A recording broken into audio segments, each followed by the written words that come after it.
It's been 5 months since I've posted anything, and this video is really gonna be a self-promo. Hello everyone, I'm back on YouTube. Again, just to remind you guys, I'm not trying to be a YouTuber. I'm just here to talk about whatever I want to talk about, and YouTube happens to be a good platform for that, so let's do this. If you didn't already know I'm a poet, yes I am. If you didn't know that I'm self-published, yes I am, and we're gonna get into all of that today. I'm really excited. I haven't talked about my poetry in a video before. I don't really talk about it actually. I'll post new poems on my Instagram page for my poetry, which is hurt.aaliyah. Please feel free to follow, give me feedback, send me suggestions of what you guys want to see me write about. Today I just want to talk about my poetry, what inspired me, what continues to inspire me, where I see it going, why I write, all that good stuff.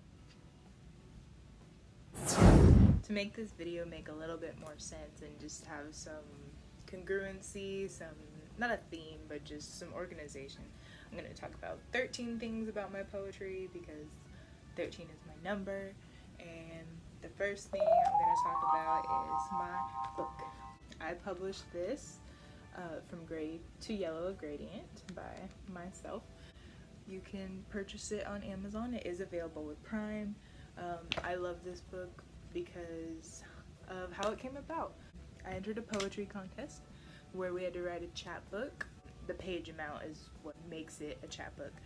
And so I wrote this, and I didn't continue through the contest. I got through some rounds, but I was like, what do I do with it? It's already written, and so I self-published, and I adore this. This story is about a past relationship of mine and an affair and so many other things, especially my mental health, dealing with those things. And it really is just a personal tale of what I've been through in certain situations, and a lot of the poem really truly describe how I felt about certain people and certain circumstances in my life. And I'm just so grateful to have had the opportunity to publish myself, and I have another book coming out. Don't know when, but I hope to publish with a publishing company at one point and to be an author as a living, which can be thing number 2. I'm just gonna segue that into the fact that I want to write for a living, and that's been a goal of mine for years. Hopefully one day I will be able to support myself via books. I want to be a poet and write poetry for the foreseeable future. I've always loved it. It motivates me. It's an outlet for me. It's just beautiful. I love the art and the messages behind poetry. I love other people's poetry, especially the greats. And then I can segue that to the third thing, which is who inspired my poetry, and that would be Edgar Allan Poe. He is absolutely the reason why I write poetry and why I fell in love with it.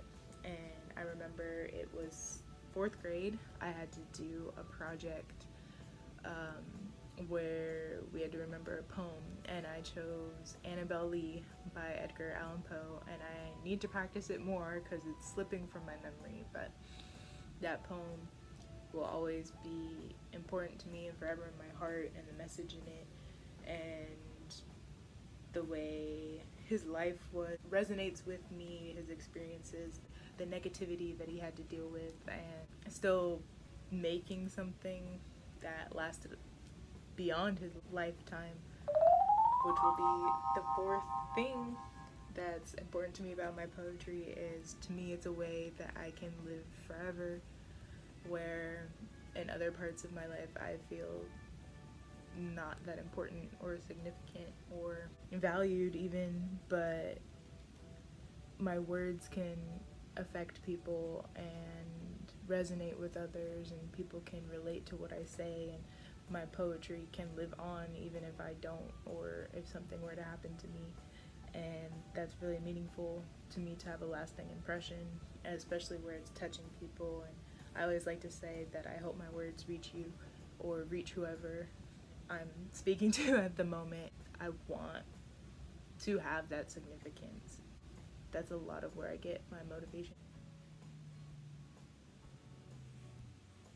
The fifth thing I will talk about is my poetry page on Instagram. All of my poems on Instagram are originals by me. It's rare if I post something from someone else. Also, all of the poems that are on the Instagram page, which is hurt.aliae, they're not in my book. So you can only read what's in here in the book. There's also an ebook. I don't think I mentioned that before, but a lot of people think it's the same thing for my poetry page, but it's not.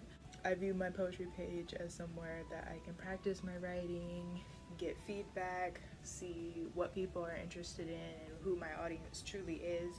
I do only have a small following, but any following is a good following in my book. It makes me really happy that I even have over 100 people who are interested and like my posts and read, and you know, it means a lot to me.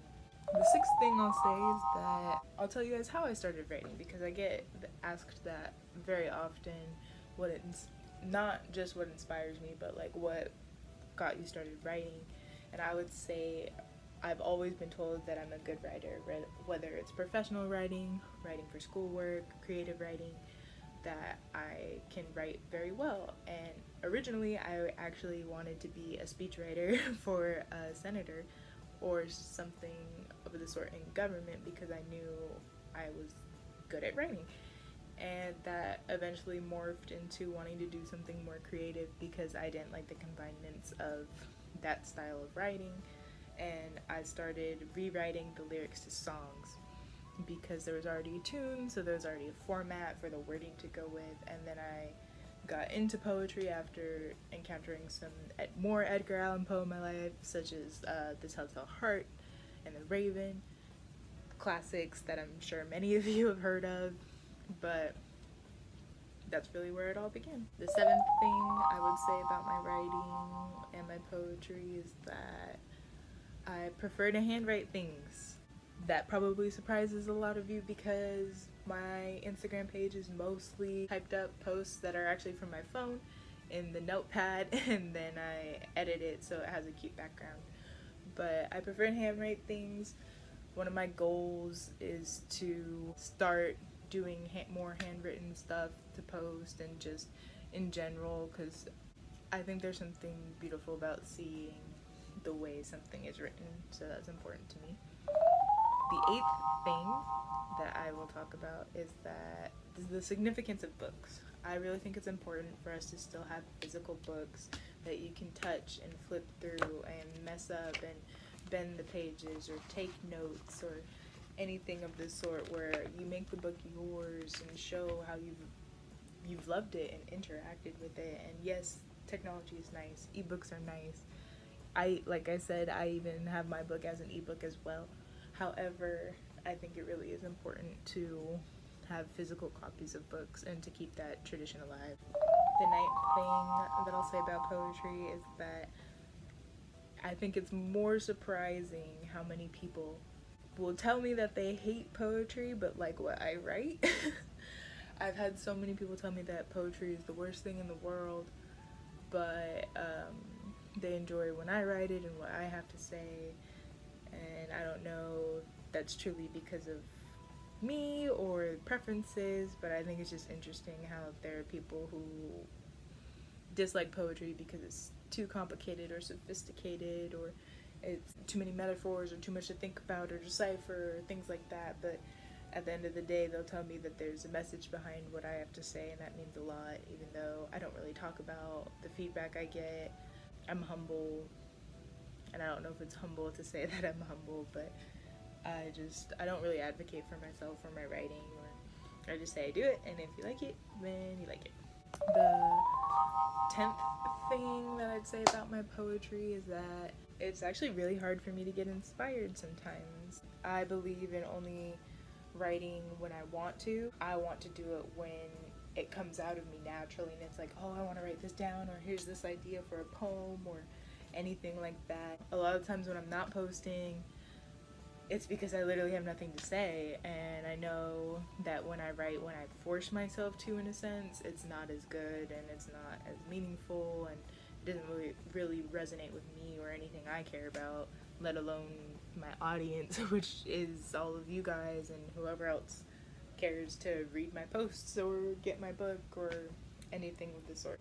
The 11th thing I'll say about my poetry is that my goal for when I've made it is being featured on a news outlet for my writing and getting to share my book, or a media outlet, a TV show, something where someone's asking me to come on and talk about my writing to an audience. Public speaking events, I want to get into that more. I really want to see my writing grow to where I can share it with people in person, on top of creating books or on top of social media. Like, I want to connect with my audience too, and I would love to be featured in that way because my writing impacted so many people that the world felt like it was significant for my story to be shared. That will lead me into the 12th thing. It's funny how I write really well, but I actually mess up talking all the time. I spell things incorrectly all the time. I may write eloquently, but I don't speak eloquently. I can be professional at times, but truly, I use a lot of slang. I don't finish my words. My tongue gets all blah blah blah sometimes, but I can still do that, I guess.